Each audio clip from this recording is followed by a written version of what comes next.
नमस्कार, मैं हूं होरितान आपके साथ हॉर्नबिल टीवी भारत में आपके स्वागत करते हैं। तो आइए आज के नज़र डालते हैं आज की खबरों पर।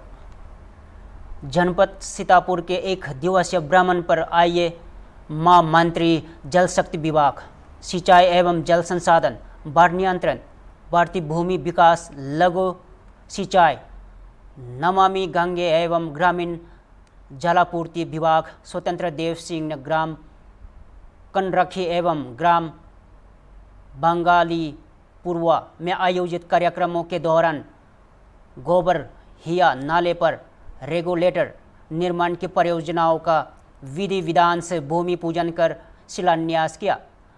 माननीय मंत्री जी ने बाढ़ खंड बड़ा भांकी एवं सिंचाई खंड सीतापुर में 168.60 करोड़ लागत की 7 परियोजनाओं का शिलान्यास किया तथा सीतापुर प्रखंड सरदा नहर सीतापुर एवं सिंचाई खंड सीतापुर की 46.74 करोड़ लागत की 9 परियोजनाओं का लोकार्पण भी किया। उन्होंने एक पेड़ माँ के नाम महाअभियान के अंतर्गत पौधारोपण कर सभी को अधिक से अधिक पौधारोपण करने तथा पर्यावरण को संरक्षित रखने का भी संदेश दिया। साथ ही श्रमिकों को अंग वस्त्र प्रदान कर सम्मानित भी किया। तो आइए देखिए।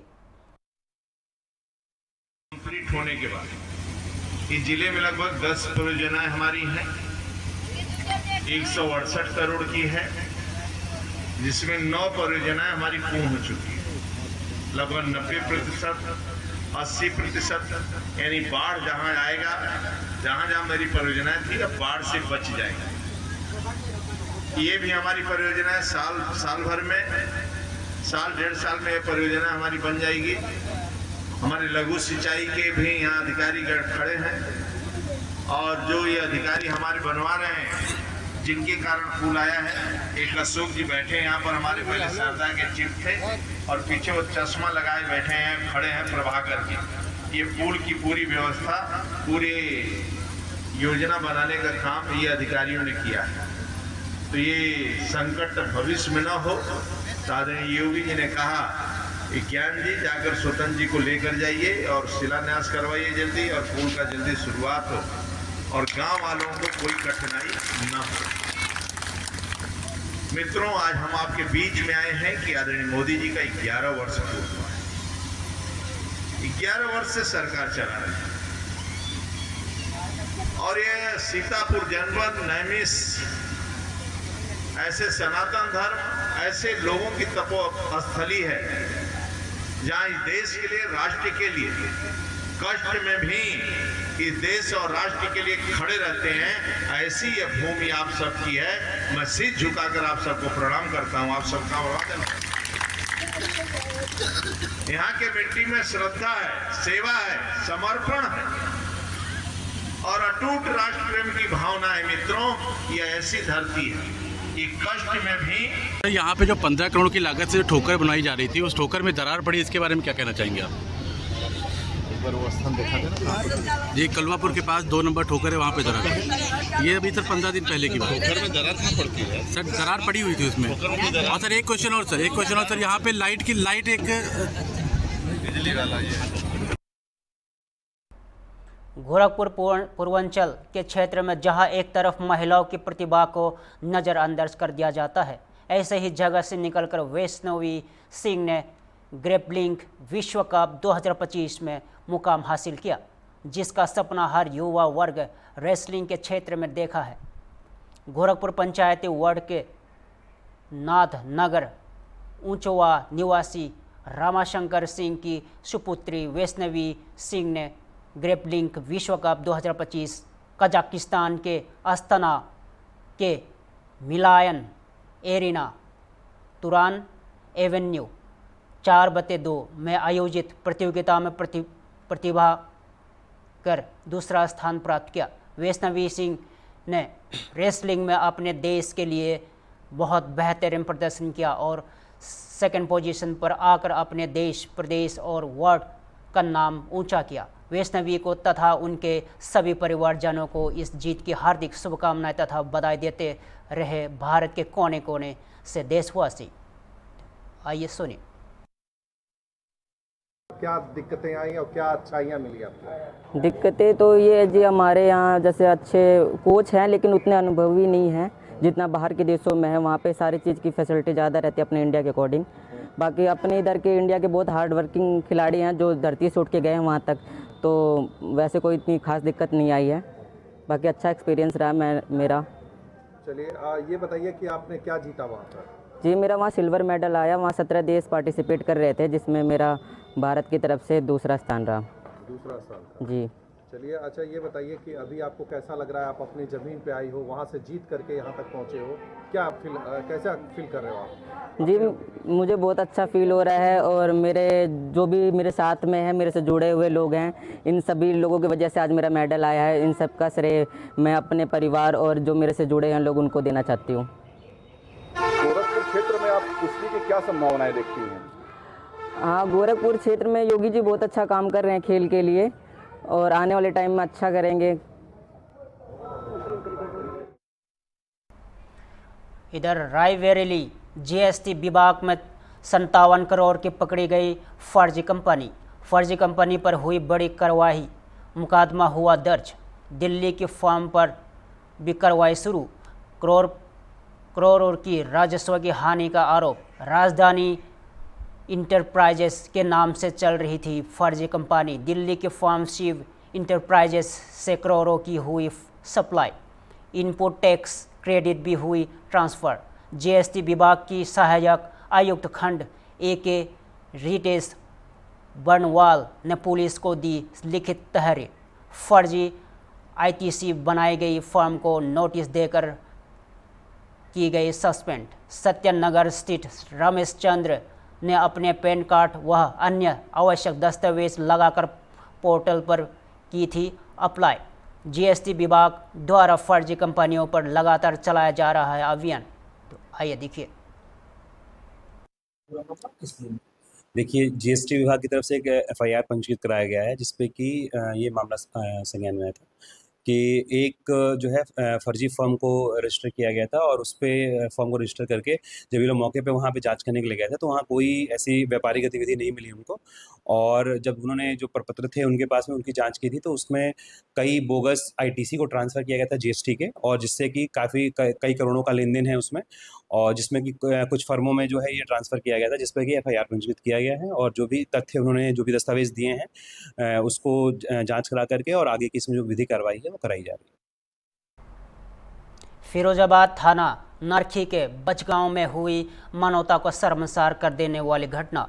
कल शाम से गायब 8 वर्षीय मासूम बच्ची संध्या गुप्ता का शव पड़ोस के घर से बरामद। कल शाम को खेलते समय अचानक गायब हुई थी बच्ची। परिजन पुलिस के साथ कर रहे थे तलाश। पड़ोस के घर में बोरे में बंद ईंटों से दबा था बच्ची का शव। पुलिस ने किया बच्ची का शव बरामद। बहुत ही बेरहमी से की गई बच्ची की हत्या। परिवार में मचा कोहराम। नानी के घर घूमने आई थी मासूम संध्या। SSP सौरभ दीक्षित मौके पर थे। बच्चे की फोरेंसिक रिपोर्ट आ चुकी है। पुलिस 4 आरोपियों को तलाश जारी है। आइए सुनिए। सुबह क्या हुआ था आपकी जो बहन की बेटी है 17 तारीख को, क्या वो पूरी बात बताओ। कौन सा मकान था, उसका क्या है? उसका कौशल का मकान ये वाला पीछे वाला। हाँ, वो शाम को कौशल ने छत पे थी, वो मेरी बहनों तो छत पे से बुलाया था उसको कि मैं इधर आ, मेरी चौमिन ले आ। 100 का लौट दिया है उसने उसको, तो वो चौमिन लेके आई है। फिर घर नहीं वापस गई है वो। फिर वो यहीं पर वो गई नहीं। हमने सबने ढूंढा है कि वो कहीं खो गई है, कहीं चली गई है। तो हमने और पास गांव में ढूंढा है, सब जगह घूमा है, वो नहीं मिली है। फिर पता चला, हम रात को आए थे इनके घर पर, तो वो यहाँ पर मैं और मेरी बहन, मेरे बहनोई सब लोग आए थे। तो वो खाट पे नशा में पड़ा था। उसके पैर हो रहे थे, हाँ कौशल, और उसके बटन खुल रहे थे शर्ट के वो। तो हमने उसको धमकाया, मैंने कि वो क्या है, तूने चौमिन मंगाई थी, क्यों मंगाई थी? कि नहीं मैंने नहीं मंगाई है। तो हमारे वो बहनोई बोले नहीं मंगाई है, बता नहीं, अभी तेरे को बताता हूँ। तो कह रहे हाँ मैंने मंगाई है। तो सब लोग उसकी माँ कह रही अब अभी तो उसने दारू पी ली है, आप चले जाओ, सुबह अब पता लगेगा। गेट भी नहीं खोल रहे थे, फिर हमने जबरदस्ती गेट खुलाया था उनसे। तब वो कहा कहते देखा तो यहाँ चाउमीन और वो प्लास्टिक के गिलास सब पड़े थे और एक कमरे का गेट नहीं खुला था, उसी में वो लड़की थी। फिर इनने रात को इसमें किया है, तो वो मतलब नंगी थी बिल्कुल लड़की, उसके खून भी चल रहा था। कैसे पता लगा यहाँ है वो? आप हमको पता लगा है पुलिस से शिकायत की थाने में। पहले चौकी गए थे, चौकी वालों ने फिर कहा, फिर हम थाने गए थे सब लोग, फिर वहाँ पे हमने रिपोर्ट लिखाई थी, फिर उस सुबह पुलिस आई थी। क्या स्थिति में मिली थी बच्ची? यहाँ मिली कम घर में क्या तो घर में तो वो पुलिस वाले बोले तो वो नंगी थी बिल्कुल और चट्टों के अंदर दिवी थी। ईंटों के? हाँ, ईंटों के अंदर। फिर पुलिस वालों ने बोरी में रख क्या के लगता ले है गए। गलत काम हुआ है उस बच्ची को? गलत काम आया उनको, कहा कहते मरना चाहिए वो लड़का, बस। हमारी वो बेटी गई है हमारे। उसके साथ दुष्कर्म बलात्कार हुआ है क्या? हाँ, बलात्कार हुआ है उसके साथ, खून चल रहा था और वो प्राइवेट पार्ट से उसके? हाँ, इसीलिए उसके साथ बस। उसमें उसके माता पिता और भाई भी सबका हाथ है, सबका हाथ है, क्योंकि उसने खून था, उसने लीपा है, सब कुछ करा है और उसको वो लड़का मिल गया है कि हम यहाँ लड़की मर गई है तो ये पता चल जाएगा, तो उसने ही उसको वहाँ पर सब कुछ करवाया है उसके साथ। लड़का तो दारू में पिए डरो। लखनऊ में उत्तर प्रदेश सचिवालय संघ के चुनाव को लेकर एक बार फिर से दो गुटों के बीच कागजी जंग शुरू हो चुकी है। हालांकि संघ के चुनाव का कार्यकाल अभी पूरा नहीं हुआ है, इसके बावजूद संघ के कथित लेटर पैड के जरिए प्रमुख सचिव सचिवालय प्रशासन से चुनाव कराने की बात कही गई। इस मामले में उत्तर प्रदेश सचिवालय संघ के अध्यक्ष और शासन में आईटी एवं इलेक्ट्रॉनिक विभाग में जॉइंट सेक्रेटरी अर्जुन देव भारती ने हॉर्नबिल टीवी से बातचीत में दूसरे गुट से जारी हुए लेटर को प्रमाण के साथ पूरी तरह से फर्जी बताया है। साथ ही यह भी कहा कि जिनके द्वारा यह सब फर्जीवाड़ा किया जा रहा है उनके खिलाफ पहले भी शिकायत करी गई थी और अब उचित मंच पर जाकर वैधानिक तरीके से इसका विरोध करेंगे। आइए और विस्तार से जानेंगे हमारे संवाददाता अनूप जी से। उत्तर प्रदेश सचिवालय संघ के अध्यक्ष अर्जुन देव भारती जी हमारे साथ, उनसे बात करेंगे। सर, एक पत्राचार हुआ है जिसमें सचिव को लेकर विवाद है और चुनाव कराने की मांग की जा रही है। आखिर ये मांग कौन कर रहा है, कौन लोग हैं जो चुनाव कराने की मांग कर रहे हैं अभी चुनाव? और दूसरा सवाल ये है कि क्या ये जो कार्यकाल होता है कितने साल का होता है? देखिए, सचिवालय संघ मान्यता प्राप्त संगठन है और 1938 का ये संगठन है। इसका कार्यकाल 2 साल का है। जब कार्यकाल पूरा हो जाता है तो अध्यक्ष की अध्यक्षता में कार्यकारिणी की बैठक होती है, सचिव उसको आहूत करते हैं, उसकी रजिस्टर पे प्रोसीडिंग बनती है। उस प्रोसीडिंग के आधार पर एक पत्र लिखा जाता है विधानसभा अध्यक्ष को या प्रमुख विधानसभा को कि वो इसका चुनाव कराएं। ये जो पत्र कल दिया गया है, ये पत्र एक फर्जी पत्र है। ये हमारा ओरिजिनल पत्र है जिस पे हमारी मान्यता का नंबर सब लिखा हुआ है और ये जो पत्र है इस पे कोई मान्यता का नंबर, कोई डेट को नहीं डली हुई। ये फर्जी पत्र है। ये इन्होंने सचिवालय संघ पर कब्जा करने के लिए, समानांतर संगठन चलाने के लिए शशांक पांडे ने फर्जी एक लेटर पैड तैयार कर रखा है, फर्जी कार्रवाई रजिस्टर तैयार कर रखा है, फर्जी डाक रजिस्टर तैयार कर रखा है और फर्जी पैड तैयार कर रखा है और इसी पर ये फर्जी रूप से पत्राचार कर रहे हैं। मैं इसकी लिखित शिकायत सचिवालय प्रशासन को दे चुका हूँ, शशांक पांडे को नोटिस दे चुका हूँ, परंतु ये अपनी गतिविधियाँ अभी आपने कहा कि फर्जी लेटर है, फर्जी लोग हैं और इस तरह की शिकायत भी फर्जी कर रहे हैं, तो इसको लेकर आप जब खुद मान रहे हैं कि ये फर्जी है तो किसी तरह की लीगल जो एक्शन होता है उसको लेकर अभी आपने कोई फर्दर कम्युनिकेट किसी से है? इस बारे में शशांक पांडे को भी सचेत किया कि आप ये फर्जी पत्र मत लिखें। तनुजा श्रीवास्तव सेक्रेटरी हैं सचिवालय संघ की, उन्हीं के द्वारा सारे पत्राचार किए जा रहे हैं, परंतु वो इन सब बातों से बाज नहीं आ रहे हैं। मैंने एसएडी को लिखा, मेरे पास तमाम एविडेंस यहाँ मौजूद हैं, उनके स्तर से भी कोई कार्रवाई इसमें इनको रोकने की नहीं की गई। इन्होंने फिर से एक पत्र लिख दिया है और फिर ये मांग की है। अगर अभी कार्यकाल भी पूरा नहीं हुआ, लगभग 1 माह कार्यकाल में है, अभी तक कार्यकारिणी की कोई बैठक नहीं हुई अध्यक्ष की अध्यक्षता में, क्योंकि अभी कार्यकाल ही पूरा नहीं है। तो जब कार्यकाल पूरा होगा फिर अध्यक्ष की अध्यक्षता में बैठक होगी, उस बैठक का निर्णय सूचित किया जाएगा सचिवालय प्रशासन को, और जो पीठासीन अधिकारी हैं, जो विधानसभा के विशेष सचिव होते हैं, उनके द्वारा चुनाव कराया जाता है। और ये अनावश्यक रूप से पत्राचार करके माहौल ख़राब कर रहे हैं और अपने गलत कामों को सही सिद्ध करने का प्रयास कर रहे हैं। अभी आपने कहा कि अपने गलत कामों, क्या ये जो पोस्ट है, ये कुर्सी है जिसकी लड़ाई वो कर रहे हैं, तो क्या कुछ इसमें कुछ इस तरह की बातें हैं जो उसको कब्जाना चाह रहे हैं? आखिर इसके पीछे का मकसद क्या है उनका? देखिए, मकसद ये है, चुनाव में, पिछले चुनाव में जो 12 जुलाई को हुआ था, 5 लाख रुपया इन लोगों ने अध्यक्ष के रूप में 10,000, प्रत्याशी के रूप में उपाध्यक्ष से 8,000 और सदस्य कार्यकारिणी से इन्होंने 5,000 रुपये, 8,000, 10,000, 8,000, 5,000 रुपया चुनाव शुल्क लिया। और उसके क्रम में इन्होंने 5,06,000 रुपये इकट्ठा हुआ। आज तक पुराने संघ ने एक भी पैसे का हिसाब नहीं दिया, न पैसा संघ को लौटाया। और मैंने जब वो पैसा मांगने का प्रयास किया तो उन्हीं लोगों ने ये नए लोग तैयार कर दिए कि आप कुछ न कुछ ऐसी गतिविधियां करते रहिए ताकि वर्तमान संघ काम ही ना कर पाए। ठीक है, वजह साफ निकल आ गई, लेकिन किस तरह का कुछ एक और मामला है, एक बेनेवोलेंट फंड है। उस फंड में भी जब हमने उसका बैंक स्टेटमेंट चेक कराया तो कुछ निकासियां ऐसी हैं, वो फंड मात्र सचिवालय के कार्मिकों के आकस्मिक निधन जो सेवा में हैं की दशा में उनको 25,000 रुपये देने की व्यवस्था थी, मगर तो जो हमारे पास बैंक स्टेटमेंट आया उसमें से कुछ धनराशियां ऐसी आहरित हुई हैं जो अन्य लोगों को दी गई हैं, और उसका स्पष्टीकरण मैंने मांगा है, जांच की भी मांग की है, और वो बता नहीं पा रहे हैं। तो ये सारा का सारा मामला चुनाव के उस 5 लाख रुपए के हिसाब न देने के बारे में है। और जो बेनेवोलेंट फंड की धनराशि ऐसे लोगों को दी गई है, तमाम एंट्रीज वहाँ दिखाई दे रही हैं, उसका कोई स्पष्टीकरण न दे के ये इस तरह की गतिविधियों से पूरे सचिवालय संघ को डिस्टर्ब करने का शुरू से ही प्रयास कर रहे हैं। सर, सब कुछ तो साफ है, आपने फंड की भी बात की है और भी बातें बताई हैं, तो इसके बाद आपका एक्शन क्या होगा? बस आखिरी सवाल ये है। यहाँ सचिवालय संघ के अध्यक्ष के रूप में और जॉइंट सेक्रेटरी के रूप में लिखा पढ़ी करने के अलावा, वैधानिक और संवैधानिक लिखा पढ़ी करने के अलावा हमारे पास कोई और विकल्प नहीं है।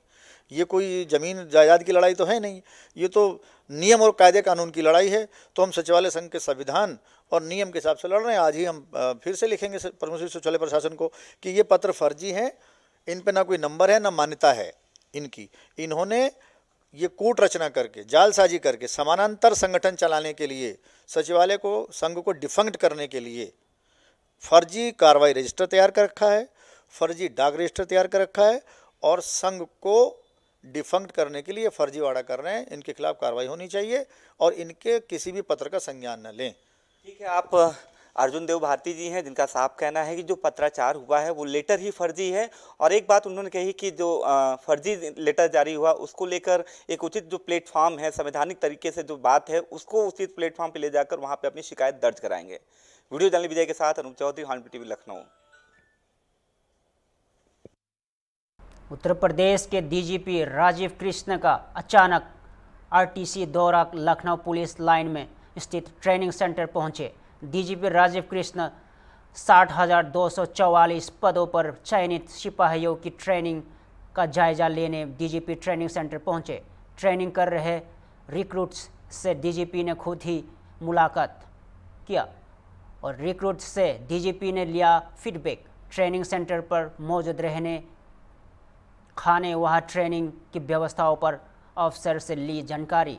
18 महीने की ट्रेनिंग पर बेहतर बनाने के लिए अफसर्स को दिए निर्देश।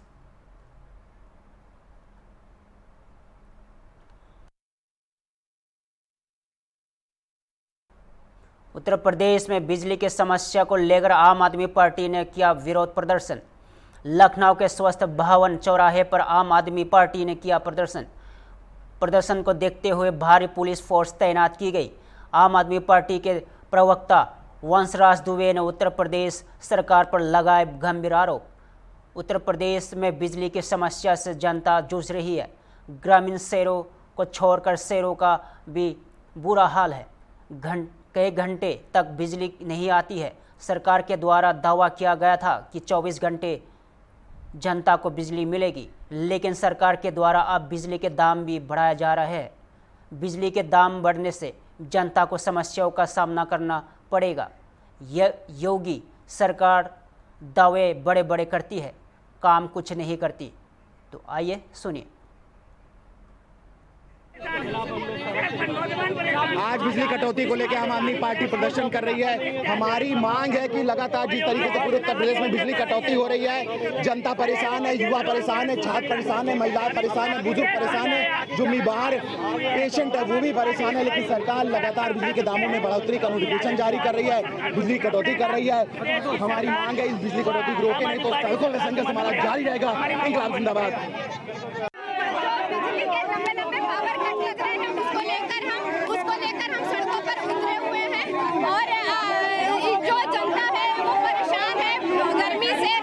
परेशान है, लोग बीमार हैं और लेकिन इतने लंबे पावर कट कर लग रहे हैं, इतने लंबे पावर कट लग रहे हैं। और जब बात बिल की करें तो इतनी लंबी बिलें आती हैं और उसमें योगी बाबा मौन है। बिजली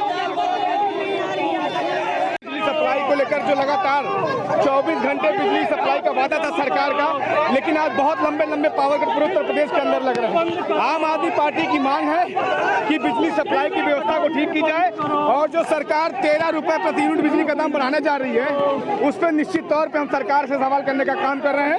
ये जो बड़े पावर कट लग रहे हैं उसको सरकार को बंद करना पड़ेगा। आम आदमी पार्टी इस मुद्दे को लेकर पूरे उत्तर प्रदेश में हम लोग घेर रहे हैं।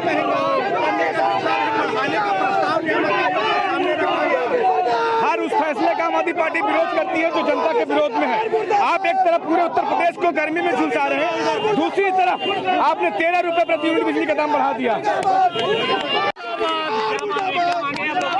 योगी आदित्यनाथ की सरकार अघोषित बिजली की कटौती कर रही है। पूरे प्रदेश में त्राहिमाम मचा हुआ है। लगभग 10 से 12 हर घंटे 10-12 घंटे जिलों में कटौती हो रही है। हमारी मांग है कि 24 घंटे प्रदेशवासियों को बिजली मिले और योगी आदित्यनाथ की सरकार जो एसी में बैठी है बाहर निकल करके ये जनता के दुख दर्द को समझने का काम करे। आज हमारी यही मांग है कि बिजली 24 घंटे मिले, जिससे किसान अपनी फसल सुरक्षित रख सके, किसान अपनी फसलों को पानी दे सके, बच्चे पढ़ाई कर सके। ये हमारी मांग है। 24 घंटे बिजली 24, जहाँ पर योगी आदित्यनाथ की सरकार बिजली दे नहीं पा रही है, वही लगभग 50% दाम बढ़ाने की कोशिश कर रही है। ये इसके खिलाफ आम आदमी पार्टी है। आम आदमी पार्टी इसके खिलाफ लगातार प्रदर्शन कर रही है। आगे भी इसके खिलाफ हम लोग कार्यक्रम। अभी के लिए इतना ही। ताज़ा खबरों के लिए देखते रहिए हॉर्नबिल टीवी भारत।